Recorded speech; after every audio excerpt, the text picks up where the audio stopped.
Listen, I need to tell you something, and you are probably not going to believe me. But I was there.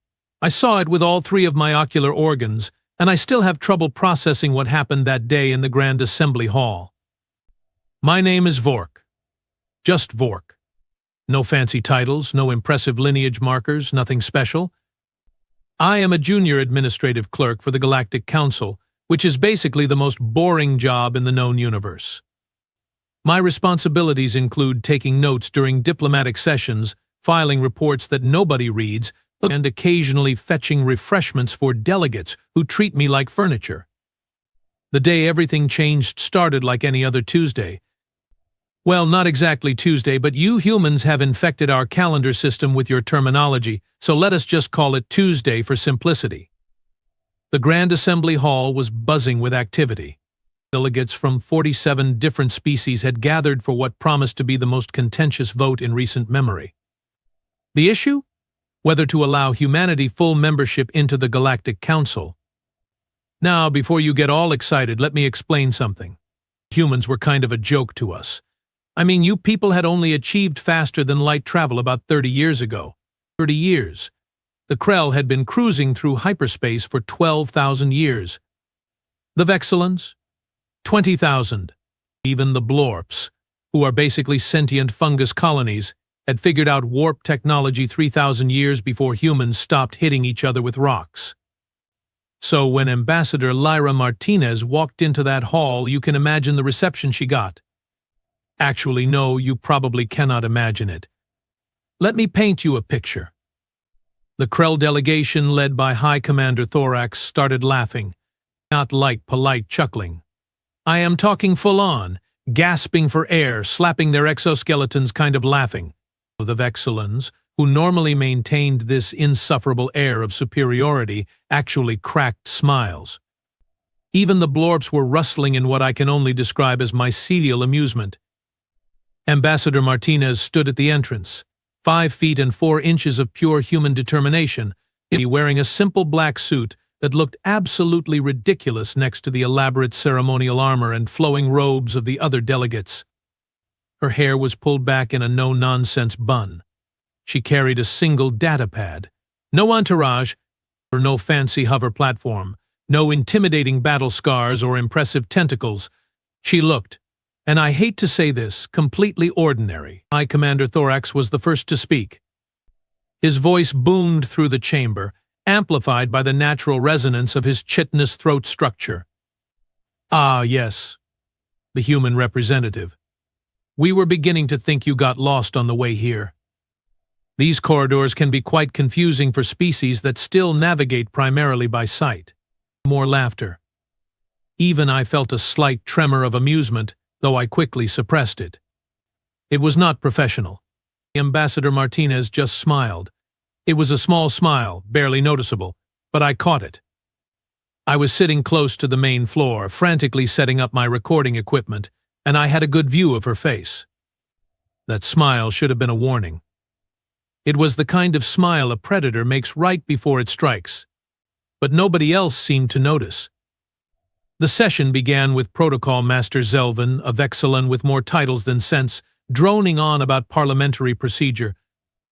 The actual vote would not happen until each species had a chance to present their arguments for or against human membership. The opponents went first, naturally. They always did. High Commander Thorax took the main platform, his massive form casting shadows across the entire assembly. Distinguished delegates. He began, his voice dripping with condescension. We are here to discuss the application of humanity for full council membership. Now, I want to be clear. I have nothing against humans personally. They are cute. Like the small, fuzzy creatures we keep as pets on Krell Prime. But membership in this council requires more than just enthusiasm and, what do the humans call it? Ah, yes, spunk. Chuckles rippled through the hall. Humans have no significant military capabilities. Their technology is primitive. They have only just begun to establish colonies beyond their home system. They bring nothing of value to this council. No rare resources, no advanced scientific knowledge, no strategic advantage. They are, and I say this with all due respect, completely irrelevant on the galactic stage.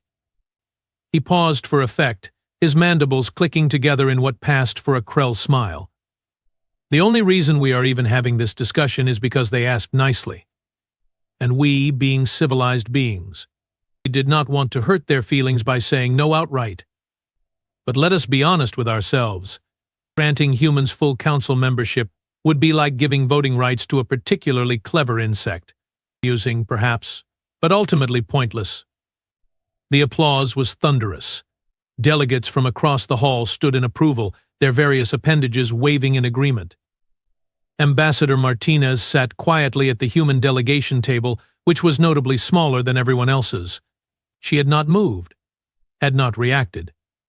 She just sat there watching, that same small smile playing at the corners of her mouth. Next came Ambassador Uriel of the Vexillan Empire. If thorax was blunt, Uriel was surgical. She glided to the platform, her robes shimmering with electromagnetic patterns that spelled out her 17 official titles. My dear colleagues. She began, her voice smooth as quantum silk. I must echo the sentiments of High Commander Thorax, though perhaps in less colorful terms. The question before us is not whether humans are pleasant. They are. The question is not whether they have potential. They might. The question is whether they are ready for the responsibilities that come with council membership. She paused, letting her words sink in. Consider the facts. Humans still engage in armed conflicts among themselves. Their planet is divided into dozens of competing nation-states that can barely agree on basic policies. They have environmental crises they have yet to resolve. Political instability. Economic inequality. Shall I continue? Murmurs of agreement filled the chamber. Furthermore, their contribution to galactic commerce is negligible. They produce nothing we need. Their art, while charming in a primitive way, holds no interest for sophisticated cultures. Their science, despite their recent breakthroughs, lags centuries behind our own. What, exactly, would they bring to this council except another voice demanding resources and attention? Uriel's holographic displays showed graph after graph comparing human achievements to those of other species. Every single comparison made humanity look pathetic. And to be fair, the data was accurate. Humans really were newcomers to the galactic stage. I propose, Uriel concluded, that we grant humanity observer status. Let them attend meetings. Let them learn. Let them grow.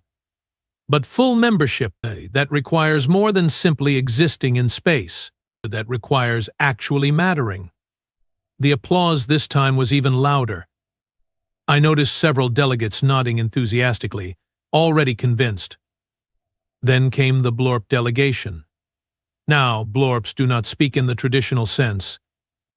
They communicate through chemical signals that get translated by sophisticated AI systems.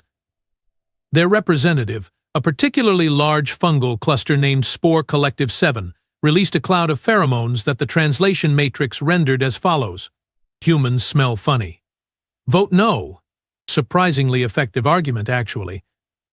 The Blorps controlled significant agricultural resources, so their opinion mattered despite their brevity.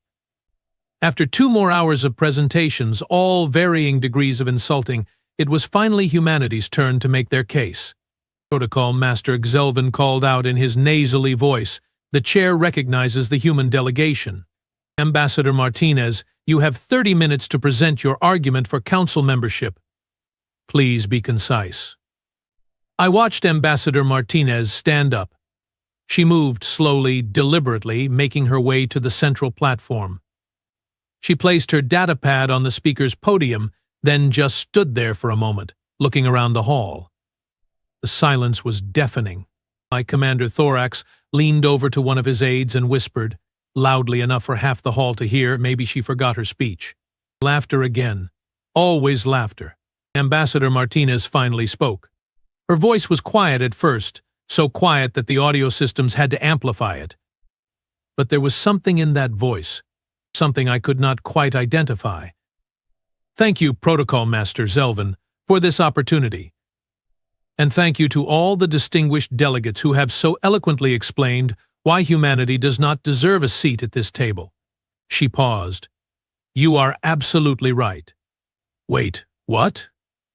I nearly dropped my recording stylus. Did she just agree with them? The hall fell completely silent. Every being present suddenly paid attention. This was not how defendants usually argued their case. Humans are primitive, Martinez continued, her voice growing stronger. We are technologically inferior. We have no grand military fleet. We produce nothing you need. We cannot offer you advanced science or rare resources. By every metric you have presented today, we are completely and utterly irrelevant. She smiled again, but this time it was bigger, wider, and there was something in her eyes that made my secondary heart skip a beat.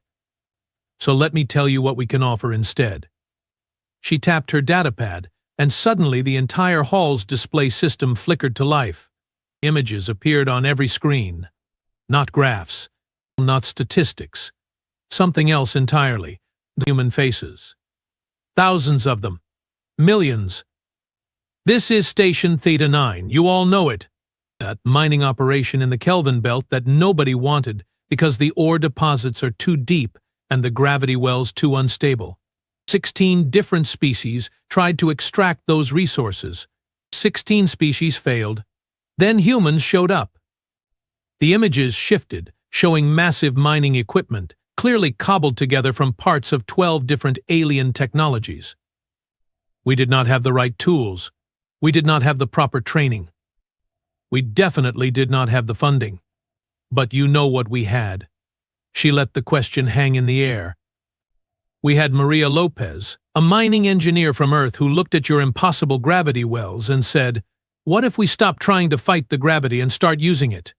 We had Jamal Washington, a maintenance tech who figured out how to make Krell drilling equipment work with Vexilon power cores by watching instruction videos at triple speed and taking very careful notes. We had Yuki Tanaka, a logistics coordinator who somehow managed to organize supply chains across 3 different FTL routing systems using nothing but spreadsheets and sheer spite.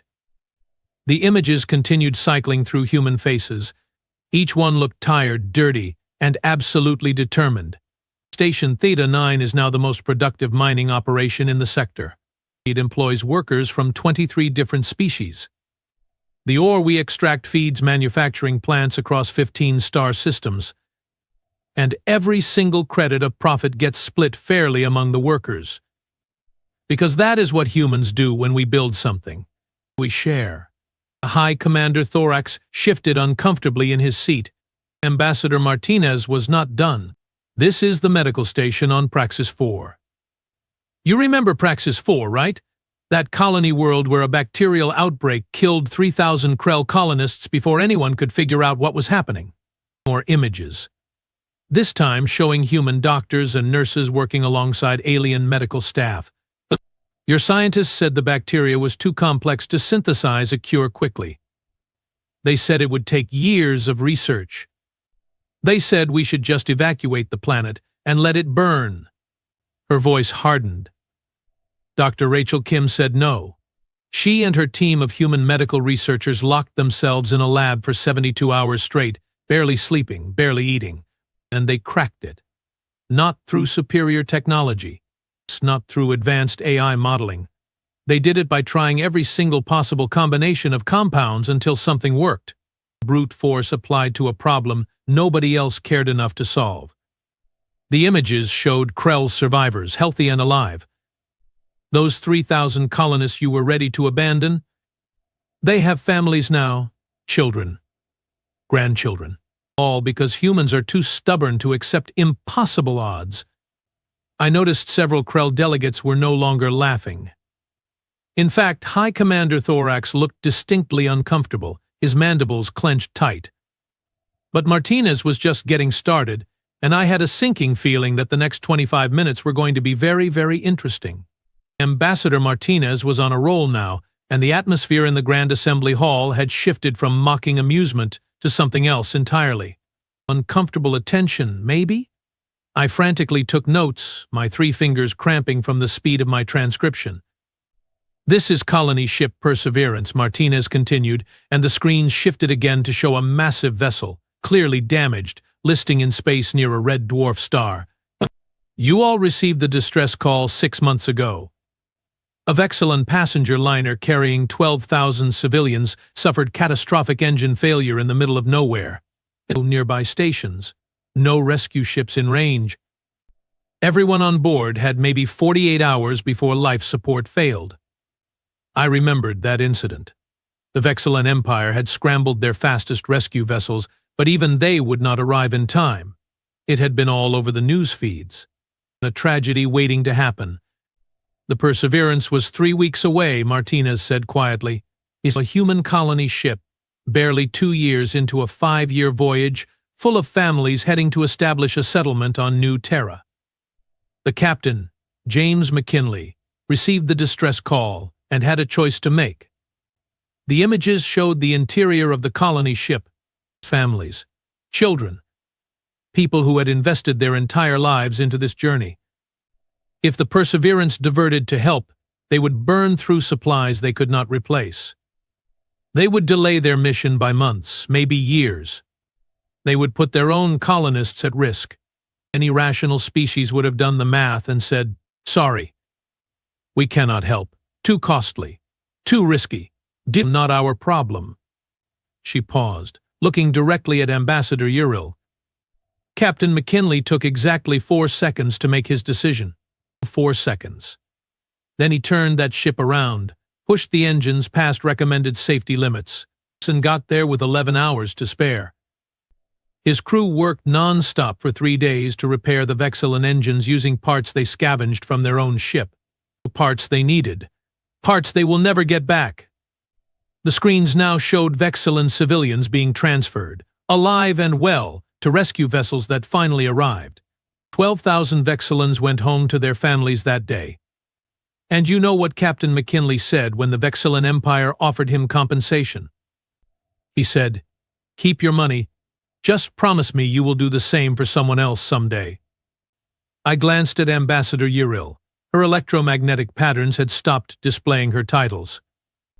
In fact, she looked like she was trying very hard not to look at the screens. "But wait," Martinez said, and there was definitely an edge to her voice now, a sharpness that made me sit up straighter. "Let me address High Commander Thorax's concern about our military capabilities. You are absolutely right, Commander. We have no grand fleet, no planet-killing weapons, no armies that span solar systems." She tapped her datapad again. "This is Captain David Foster, a human cargo pilot. 3 months ago, his ship was intercepted by Krell pirates near the Outer Rim. Yes, Commander, your species has pirates. Surprising, I know, considering your people's legendary honor and discipline." Oh, that was savage. I tried not to smile but failed miserably. My Commander Thorax's entire body went rigid. Krell pirates were a massive embarrassment to the Krell military establishment. They rarely acknowledged their existence in public forums. Captain Foster was outnumbered, outgunned, and flying a cargo hauler with exactly 0 weapons systems. The pirates demanded he surrender his cargo and his ship. Guess what he did? The screen showed sensor logs from the incident, displayed as a tactical recreation. He pretended to comply, opened his cargo bay doors. Then, at the exact moment the pirate boarding craft entered his bay, he vented the entire cargo hold into space while simultaneously initiating an emergency FTL jump with the bay doors still open. My jaw dropped. That was insane. That was suicidal. That violated about 47 different safety protocols. The explosive decompression destroyed the boarding craft. The FTL jump with open bay doors created a spatial anomaly that disabled the remaining pirate ships. Captain Foster lost his cargo, lost his ship's cargo bay, and spent the next 6 hours in an emergency vac suit making repairs in hard vacuum. But you know what he did not lose? His life, his freedom, and his refusal to surrender to criminals. She looked directly at Thorax again. "We may not have your military might, Commander, but we have something far more dangerous." We have humans who will turn a cargo hauler into a weapon rather than accept defeat.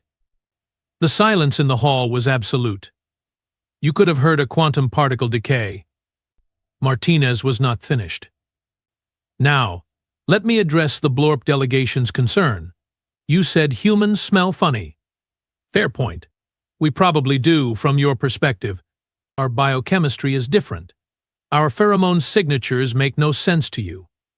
We probably smell like burnt toast mixed with confusion. A few nervous chuckles rippled through the hall. Even Spore Collective 7 rustled with what might have been amusement. But here is the thing about humans and Blorps. 3 years ago, a fungal blight hit the Blorp agricultural colonies in Sector 8. Your food production dropped 80%. Millions of Blorps faced starvation. The Galactic Council held meetings, formed committees, discussed relief options, debated resource allocation. Her voice took on a harder edge. While you debated, Dr. Emily Torres, a human mycologist, spent 3 months living inside a Blorp colony, breathing your spores, eating your food, studying your biology at a level that made her violently ill for weeks.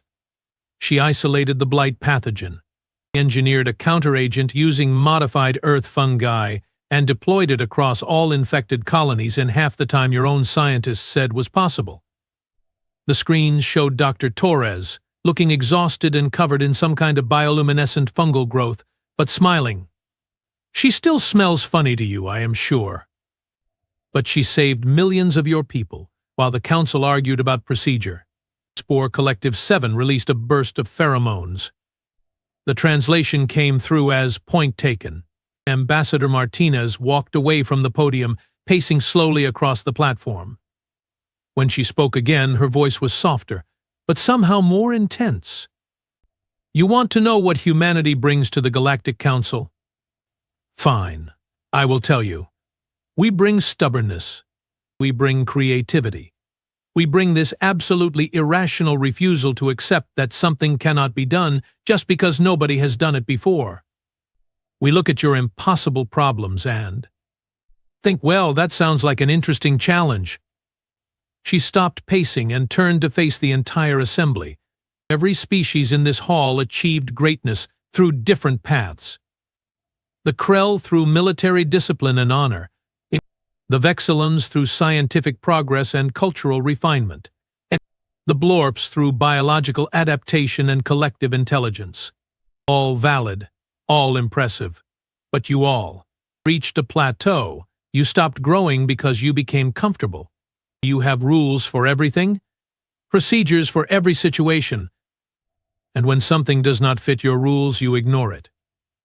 I was completely absorbed now, not even pretending to take notes anymore. Humans do not have that luxury yet.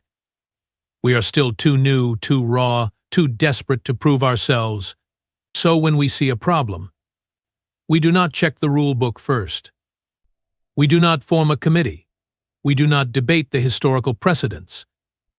We just throw everything we have at the problem until either the problem breaks or we do. And then when we break, we put ourselves back together and try again. She picked up her datapad from the podium. You laughed when I walked in here. That is fine. I get it. We are the new kids. We are awkward and rough around the edges. We do not have fancy titles or impressive lineages. We cannot trace our civilization back thousands of years. Hell.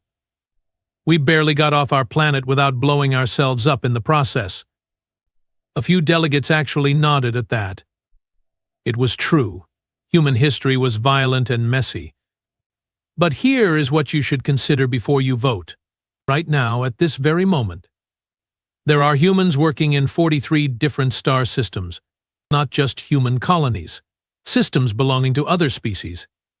We have human engineers keeping your stations running, human doctors in your hospitals, human teachers in your schools, human farmers improving your crop yields, human artists making your children laugh, human scientists collaborating with your researchers, human diplomats, like me, trying desperately to bridge the gaps between species that have hated each other for centuries. She let that sink in for a moment. We are already part of your lives. We already matter to your civilizations, whether you want to admit it or not. The only question is whether you are going to formally acknowledge what already exists, or if you are going to pretend that denying us a seat at this table somehow makes us go away." Martinez smiled again, but this time it was gentler, almost sad. "You ask what we bring to the council. We bring hope. We bring the memory of what it is like to struggle, to fail, to get back up and keep fighting anyway. We bring the perspective of a species that knows it does not have all the answers but is too stubborn to stop asking questions. We bring friendship to species that forgot what friendship looks like because they have been too busy measuring status and calculating advantages." She looked down at her datapad one last time, then back up at the assembly. "You vote however you want. If you say no, we will keep doing what we are already doing. We will keep helping. Keep building. Keep being the annoying newcomers who refuse to stay in their lane. But if you vote yes, if you give us that seat at this table, then you get something in return. You get partners who will actually stand beside you when things get hard. Partners who will share your burdens instead of calculating the cost-benefit ratio. Partners who will look at your impossible problems and say, 'Let us fix this together.'" She stepped away from the platform and walked back to her small table. "That is all I have to say. Thank you for your time." The silence that followed was so profound I could hear my own circulatory system pumping fluid through my body. Nobody moved. Nobody spoke. Even the ever-present hum of the station's environmental systems seemed to quiet down. Protocol Master Xelvin cleared his throat awkwardly. "Thank you, Ambassador Martinez. The Council will now vote on the matter of human membership. Please register your votes through your delegation terminals." I watched the voting board light up. Green for yes, red for no, amber for abstaining. The first few votes came in quickly. Several minor species voted yes immediately, probably species that had direct experience working with humans. But the big players, the ones whose votes actually mattered, were taking their time. I held my breath as High Commander Thorax's terminal flickered. Red, I was sure. After everything, after being called out on Krell pirates, after having his military prowess questioned, there was no way he would vote yes. Green. My jaw actually fell open this time. High Commander Thorax had voted yes.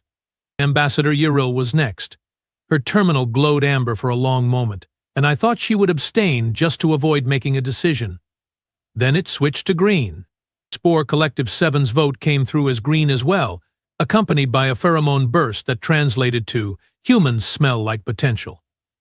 The votes kept coming in. Green, green, amber, green, red, green, green. When the final tally appeared on the main display, I could not believe what I was seeing. 41 votes in favor, 4 votes against, 2 abstentions. Humanity had won. The hall erupted in chaos. Delegates were arguing, celebrating, protesting all at once. Some species were demanding recounts. Others were already approaching Ambassador Martinez to congratulate her. The blorps were releasing celebratory spores that made the air shimmer with bioluminescence. I just sat there, stunned, watching history happen in real time. Ambassador Martinez stood at her table, and for the first time since she entered the hall, she looked genuinely surprised. Maybe she had not actually expected to win. Maybe she had just come here to make a statement and figured losing with dignity was good enough. But she had not lost. High Commander Thorax approached her first. His massive form towered over her, but somehow Martinez did not look small anymore. "Ambassador," he said, his voice low enough that only those nearby could hear, "you made me remember why I joined the Krell Defense Force in the first place. Not for glory, not for status, but because I wanted to protect people who could not protect themselves. We have forgotten that. Thank you for the reminder." He extended one of his primary manipulator claws. Martinez shook it without hesitation. Ambassador Yril was next, gliding over with her usual grace, though her electromagnetic patterns seemed more subdued than before. "That cargo ship captain," she said quietly, "the one who saved our civilians. I have a sister who was on that liner. She has 3 children. I voted for this measure because of your speech, but I should have voted for it the moment you walked in, just because of what your people already did for my family. I apologize for my short-sightedness. Martinez smiled. No apology needed. We all have blind spots. That is why we need each other. As for me, I filed my report, documenting every word, every vote, every moment of that historic session. My report would be read by bureaucrats across the galaxy, but that was fine. Let them read it. Let them know what really happened here today. Because today, humanity stopped being a joke. Today, 47 species learned that sometimes the smallest voice in the room has the most important things to say. Today, a human diplomat walked into a hall full of beings who thought they were better than her, and she proved them all wrong without raising her voice or threatening anyone.